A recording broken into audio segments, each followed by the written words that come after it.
നമ്മളൊക്കെ ഓർത്തിട്ടുണ്ടോ? എന്തുകൊണ്ടിട്ടാണ് ചില സിറ്റുവേഷൻസ് മോശമാണെന്ന് നമുക്ക് മനസ്സിലായിട്ടും നമ്മൾ അവരോട് തന്നെ തിരിച്ചു ചെല്ലും. അല്ലെങ്കിൽ നമുക്ക് ആ സിറ്റുവേഷനോ, ആ പേഴ്സണെയോ ഒന്ന് വിട്ടു പോവാനായിട്ട് നമുക്ക് സാധിക്കില്ല. അത് നമുക്ക് ഹാംഫുൾ ആണെന്ന് മനസ്സിലായാൽ പോലും. ഇതൊക്കെ സംഭവിക്കുന്നത് നമ്മുടെ നെർവസ് സിസ്റ്റം കൊണ്ടിട്ടാണ്. നമ്മളെപ്പോഴും ഫെമിലിയർ ആയിട്ടുള്ള കാര്യങ്ങളാണ് ചൂസ് ചെയ്യാൻ ശ്രമിക്കുന്നത്.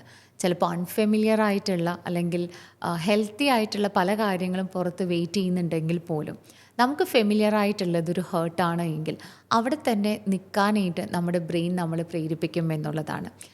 ബിക്കോസ് നമ്മുടെ ബ്രെയിൻ വയേർഡ് ആയിട്ടിരിക്കുന്നത് അതൊരു സേഫ് സോണായിട്ട് ആണ് എന്ന് നമ്മൾ മനസ്സിലാക്കും. പക്ഷെ എപ്പോഴും ഈ സേഫ് ആയിട്ടിരിക്കുന്നത് അതിനർത്ഥം അതൊരു ഹെൽത്തി പാറ്റേൺ ആവണം എന്ന് നിർബന്ധമൊന്നുമില്ല.